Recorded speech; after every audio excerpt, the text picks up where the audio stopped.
श्री जगदंबिकाय नमः। जय मां आद्याशक्ति, जय जगतजननी।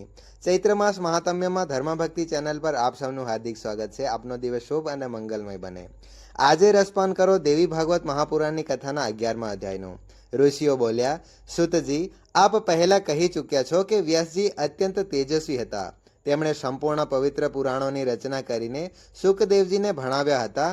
કયા પ્રકારની તપસ્યા કરવાથી તેમણે સુખદેવજી પુત્ર રૂપે પ્રાપ્ત થયા હતા, આ સંબંધમાં વ્યાસજીના મુખ કમળથી આપે જે કંઈ સાંભળ્યું હોય તે બધી હકીકત વિસ્તારપૂર્વક કહેવાની કૃપા કરો। ત્યારે સુતજી કહે છે, સુખદેવજી ઉચ્ચ કુટીના સાક્ષાત યોગી હતા। સત્યવતી પુત્ર વ્યાસજીથી જે રીતે તેમનો જન્મ થયો હતો તે તમને કહું છું, ધ્યાનથી સાંભળો। એક સમયની વાત છે, મહાભાગ વ્યાસજી મને પુત્ર પ્રાપ્તિ થાય આવો દ્રઢ સંકલ્પ કરીને મેરુગીરીના રમણીય શિખર ઉપર ગયા અને તેમણે કઠોર તપનો પ્રારંભ કર્યો। તેમના મનમાં વારંવાર વિચારો આવતા હતા કે શક્તિની ઉપાસના અવશ્ય કરવી જોઈએ। જે શક્તિની પૂજા નથી કરતો જગતમાં તેની નિંદા થાય છે। શક્તિ ઉપાસક આદરણીય હોય છે। સત્યવતી નંદન વ્યાસજી સુમેરુગીરીના જે શિખર ઉપર તપસ્યા કરતા હતા ત્યાં એક મોટું અદ્ભુત કરેણનું ઉપવન હતું। બધા દેવતાઓ અને મહાતપસ્વી મુનિઓ ત્યાં ક્રીડા કરતા હતા। આદિત્ય, વસુ, રુદ્ર, વાયુ અને અશ્વિન કુમારો તથા અન્ય બ્રહ્મ સાક્ષાત્કારી મુનિઓ ત્યાં રહેતા હતા। નિરંતર સંગીતનો ધ્વનિ ગુંજતો રહેતો। તપ કરવાથી ચરાચર જગતમાં વ્યાસજીનું તેજ ફેલાઈ ગયું હતું। તેમની જટા અગ્નિની જેમ ચળકવા લાગી। તેમના તેજને જોઈને સચીપતિ ઇન્દ્ર ભયભીત થયા। દેવરાજના મનમાં વ્યથા ઉત્પન્ન થઈ ગઈ। તે ભગવાન શંકર પાસે ગયા અને તેમને વ્યથિત જોઈને ભગવાન શંકરે કહ્યું, ઇન્દ્ર, તમે દેવતાઓના રાજા છો, આજે ભયભીત કેમ લાગો છો? તમારા ઉપર કયું દુઃખ તૂટી પડ્યું? તમારે ક્યારેય તપસ્વીઓના પ્રતિ અદેખાઈ ન કરવી જોઈએ। શક્તિ સહિત હું ઉપાસ્ય છું એવું સમજીને મુનિઓ તપસ્યા કર્યા કરે છે। તેઓ કોઈ પ્રકારનું બીજાનું અહિત કરવા નથી ઈચ્છતા। જ્યારે શંકરે ઇન્દ્રને આ પ્રમાણે કહ્યું ત્યારે તેમણે ભગવાન શંકરને પૂછ્યું કે વ્યાસજી શા માટે તપ કરે છે અને તેમના મનમાં શું અભિલાષા છે? ભગવાન શંકરે કહ્યું, પરાશર નંદન વ્યાસજી પુત્ર પ્રાપ્તિ માટે કઠોર તપ કરી રહ્યા છે। તેમના તપને 100 વર્ષ પૂર્ણ થશે ત્યારે હું તેમને સુંદર પુત્ર આપીશ। સુતજી કહે છે, આ પ્રમાણે ભગવાન શંકરે ઇન્દ્રને કહ્યું। ત્યાર પછી તે જગતગુરુ શંકર વ્યાસજી પાસે ગયા અને કહેવા લાગ્યા, વાસવી પુત્ર વ્યાસ, ઊભા થાવો, તમને હવે સુંદર પુત્ર પ્રાપ્ત થશે। હે અનગ, તમને જ્ઞાની, યશનો વિસ્તાર કરનાર તથા સમસ્ત લોકોનો પ્રિય પુત્ર પ્રાપ્ત થવાનો છે। તેનામાં બધા જ સાત્વિક ગુણો સ્થિત રહેશે। સાથે સાથે તે સત્ય પરાક્રમી પણ થશે। સુતજી કહે છે, ભગવાન શંકરની મધુર વાણી સાંભળીને મહાભાગ વ્યાસજી તેમના ચરણોમાં વંદન કરી પોતાના આશ્રમે પાછા આવ્યા। ઘણા વર્ષોના તપથી તેઓ થાકી ગયા હતા। પુત્ર ઉત્પન્ન કરવા માટે જે અરણી એટલે કે પત્ની તરીકે જાણીતા છે તે તો આજે મારી પાસે છે નહીં, પરંતુ હું કોઈ સ્ત્રીનો સ્વીકાર પણ કઈ રીતે કરું? કારણ કે સ્ત્રી તો સંસારમાં પગને બાંધી રાખનારી બેડી જ હોય છે। સ્ત્રી ભલે પુત્ર ઉત્પન્ન કરવામાં કુશળ અને રૂપાળી કેમ ન હોય, પણ તે તો બંધનમાં રાખનારી જ છે। તે પોતાની ઈચ્છા પ્રમાણે સુખ ભોગવવાનું પસંદ કરે છે। ગૃહસ્થીનું જીવન અત્યંત કષ્ટદાયી છે। આવું જાણવા છતાંય હું તેને પત્નીને કઈ રીતે સ્વીકાર કરું? મુનિશ્રેષ્ઠ વ્યાસજી આવું વિચારી રહ્યા હતા તે વખતે ઘૃતાચી નામની અપ્સરા દિવ્ય રૂપ ધારણ કરીને તેમને દેખાઈ। તે મુનિની સામે જ આકાશમાં ઊભી હતી। અપ્સરાઓમાં તે સર્વોપરી હતી। હવે મારે શું કરવું જોઈએ? જો હું આનો સ્વીકાર કરી લઉં છું તો અનેક તપસ્વી મહાત્માઓ મારી મસ્કરી કરશે। વળી તેમણે વિચાર્યું, જેવો હોય તેવો, પરંતુ ઉત્તમ સુખ આપનાર જો ગૃહસ્થાશ્રમ જ છે એવું કહેવાય છે।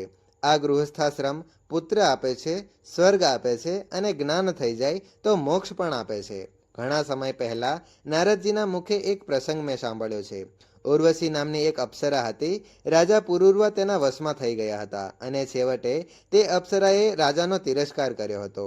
મુનિઓના પૂછવાથી સુતજી કહેવા લાગ્યા, હે મુનિઓ, ઈલાના ગર્ભથી પુરુર્વાની ઉત્પત્તિ થઈ હતી તે પ્રસંગ હવે તમને કહું છું। પુરુર્વા યજ્ઞ અને દાન જેવા સત્કર્મો કરનારા એક ધાર્મિક પુરુષ થઈ ગયા। સુધુમ્ન નામના એક રાજા હતા। તેમના મુખેથી ક્યારેય અસત્ય વાણી ન નીકળતી હતી। ઇન્દ્રિયો પર તેમનું પ્રભુત્વ હતું। એકવાર તેઓ ઘોડા પર બેસી શિકાર કરવા જંગલમાં ગયા। તેમની સાથે કેટલાક મંત્રીઓ પણ હતા। તેઓ આજગવ નામના ધનુષ સાથે બાણોથી ભરેલા તર્કસથી સજ્જ હતા। શિકાર કરતા કરતા રાજા સુધુમ્ન એક વિચિત્ર વનમાં ચાલ્યા ગયા। તે દિવ્ય વન મેરુગીરીની તળેટીમાં હતું. પારિજાતના વૃક્ષોથી તે શોભામાં અનુપમ હતી. અશોક, વાસંતી, બકુલની સુંદર લતાઓથી તે મહેકી રહ્યું હતું. અશોક, વાસંતી, બહુલકની સુંદર લતાઓથી તે મહેકી રહ્યું હતું. તમાલ, ચંપો, આંબા, લીમડાના વૃક્ષોથી આ વન ચારે બાજુ ઘેરાયેલું હતું. દાડમ, નારિયેળ અને કેળાના વૃક્ષો તેની શોભા વધારી રહ્યા હતા. જુઈ, માલતી વગેરે સુગંધિત પુષ્પોથી લચી રહેલી લતાઓ વિપુલ માત્રામાં હતી. ત્યાં અનેક હંસ અને બગલા પણ આમ તેમ ફર્યા કરતા. મોટા વાંસના વૃક્ષોમાંથી સતત ધ્વનિ સંભળાતો હતો. ભમરાઓ ગુંજન કરતા હતા. તે વન બધી રીતે સુખદાયી હતું. રાજા સુધુમ્ન તે વનને જોઈને અતિ પ્રસન્ન થયા. વૃક્ષો ફળ ફૂલથી લચી રહ્યા હતા અને તેના પર કોયલો ટહુકી રહી હતી. આ જોઈને રાજા અને સેવકો મુગ્ધ થઈ ગયા અને રાજાએ તે વનમાં પ્રવેશ કર્યો. પ્રવેશ કરતાં જ તેઓ સ્ત્રી બની ગયા. ઘોડો પણ ઘોડીના રૂપમાં ફેરવાઈ ગયો. રાજાને આ ઘટનાથી અત્યંત ચિંતા થઈ. તેમને થયું, આ શું થઈ ગયું? તેમના મનમાં વારંવાર ચિંતાના મોજા ઉછળવા લાગ્યા. તેમને અપાર દુઃખ થયું. તે શરમાઈ ગયા. હું સ્ત્રી થઈ ગયો. હવે હું શું કરું? કઈ રીતે ઘરે જાઉં? રાજ્ય શાસન કઈ રીતે સંભાળીશ? અરે મને કોણે છેતર્યો? ઋષિઓ બોલ્યા, સુતજી, આપે અત્યંત આશ્ચર્યની વાત કહી છે. રાજા સુધુમ્ન સ્ત્રી કઈ રીતના થઈ ગયા? તેમનામાં દેવતાઓ જેવું પરાક્રમ હતું, તો પછી તેમને સ્ત્રી કેમ થવું પડ્યું? તે સુંદરવનમાં રાજાએ એવું કયું કાર્ય કર્યું જેનાથી તેમને આ દશા થઈ ગઈ? હે સુવ્રત, આ પ્રસંગ વિસ્તારથી કહેવાની કૃપા કરો. ત્યારે સુતજી કહે છે, એકવાર ભગવાન શંકરના દર્શન કરવા માટે શૌનક આદિ ઋષિઓ તે વનમાં પધાર્યા. તે વખતે ભગવાન શંકર ભગવતી ઉમા સાથે ક્રીડામાં મગ્ન હતા. ઋષિઓને જોઈને ઉમા અત્યંત શરમાઈ ગયા. તે શંકરજી પાસેથી ઉઠીને લજ્જિત થઈ અલગ બેસી ગયા. તેમનું શરીર થર થરવા લાગ્યું. શંકર અને ઉમાને ક્રીડામાં આનંદિત જોઈને ઋષિઓ આમ તેમ વિખેરાઈને તરત જ ભગવાન નારાયણના આશ્રમ પર ચાલ્યા ગયા. પોતાની પ્રિયા પાર્વતીને અત્યંત લજ્જિત થયેલા જોઈને ભગવાન શંકરે તેમણે કહ્યું, તમે કેમ આટલા શરમાઈ ગયા? હું હમણાં જ તમને સુખી કરી દઉં છું. હે વરાનને, જુઓ, આજથી કોઈ પણ પુરુષ મોહવશ આ વનમાં પગ મૂકશે તો તુરંત જ તે સ્ત્રી થઈ જશે. આ પ્રમાણે ભગવાન શંકરે તે વનને શ્રાપ આપી દીધો. ત્યારથી તે વન દોષનો ભંડાર થઈ ગયું. જે લોકોને ખબર છે તે ભૂલથી પણ આ કામવનમાં આવતા નથી. મહારાજ સુધુમ્ન આ વાતથી અજાણ્યા હતા, તેથી મંત્રીઓ સાથે ત્યાં ચાલ્યા ગયા. તેથી બધાની સાથે તેમને શ્રાપ પ્રમાણે સ્ત્રી તત્વનો સ્વીકાર કરવો પડ્યો. હવે તે રાજર્ષિ સુધુમ્ન પર ચિંતાના વાદળો ઘેરાયા. લજ્જાને લીધે તે ઘરે ન જઈ શક્યા. તે વનમાંથી નીકળી બહાર આમ તેમ ફરવા લાગ્યા. સ્ત્રી થવાને લીધે તેમનું નામ ઈલા થયું. તે ચારે બાજુ ફરી રહ્યા હતા. ત્યાં ચંદ્રમાના યુવાન પુત્ર બુધ સાથે તેમની મુલાકાત થઈ ગઈ. ઈલા ખૂબ જ સુંદર હતા.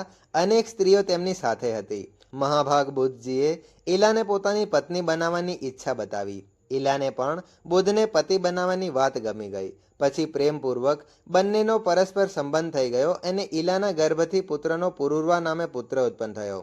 તે સુંદર સ્ત્રી ઈલાએ વનમાં રહીને પુત્ર તો ઉત્પન્ન કર્યો, પરંતુ તેના મનમાં ચિંતા ઘેરાતી રહી.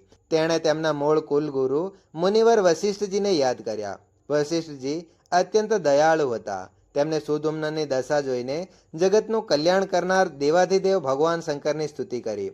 ભગવાન શંકર મુનિવર પર પ્રસન્ન થયા. વશિષ્ઠજીએ પોતાના પ્રિય પાત્ર રાજા સુધુમ્નને ફરીથી પુરુષ બનાવવા માટે પ્રાર્થના કરી. ત્યારે પોતાનો શ્રાપ વ્યર્થ ન જાય એવું વિચારીને ભગવાન શંકરે સુધુમ્નને 1 મહિનો પુરુષ રહેશે અને 1 મહિનો તેને સ્ત્રી જ રહેવું પડશે. આ પ્રમાણે વરદાન મળ્યા પછી ધર્માત્મા સુધુમ્ન ફરીથી પોતાના ઘરે આવ્યા. વશિષ્ઠજીની કૃપાથી તેમણે રાજ્ય શાસન સંભાળી લીધું. સ્ત્રી બને ત્યારે તેઓ મહેલમાં રહેતા હતા અને પુરુષ બને ત્યારે તેઓ રાજ્યનું કારભાર સંભાળતા હતા. તે વખતે પ્રજામાં અશાંતિ ઊભી થઈ ગઈ. આવા રાજા 1 મહિનો પુરુષ અને 1 મહિનો સ્ત્રી તેમને અપ્રિય લાગવા લાગ્યા. સમયના વહેણ સાથે ઈલાનો પુત્ર પુરુરવા યુવાન થયો. ત્યારે રાજા સુધુમ્નએ તેને ગાદી પર બેસાડ્યો અને પોતે વનમાં ચાલ્યા ગયા. વૃક્ષોથી સુશોભિત તે વનમાં જઈને મુનિવર નારદજી પાસેથી ઉત્તમ નવાક્ષર મંત્રની દીક્ષા લીધી અને અત્યંત પ્રેમપૂર્વક તે મંત્રનો જપ કરવા લાગ્યા. અને તેથી બધાનું કલ્યાણ કરનાર ગુણમયી ભગવતી યોગમાયા રાજા પર પ્રસન્ન થયા. સિંહ પર બેસીને તે રાજાની સામે આવ્યા. દેવીનું દિવ્ય રૂપ અત્યંત મનોહર હતું. દિવ્ય રૂપ ધારણ કરનાર તે દેવીના દર્શન કરીને સ્ત્રી બનેલા રાજા સુધુમ્નની આંખો આનંદથી ખીલી ઉઠી. તેમણે અત્યંત પ્રસન્ન થઈ માથું નમાવી ભગવતી જગદંબિકાને પ્રણામ કર્યા અને સ્તુતિ કરી. રાજા સુધુમ્નમાંથી બનેલી સ્ત્રી ઈલાએ જે ભગવતીની સ્તુતિ કરી હતી તે તમે આવનારા કથા અધ્યાયમાં અવશ્ય સાંભળશો. જય જગદંબા, જય મા આદ્યશક્તિ. ધન્યવાદ.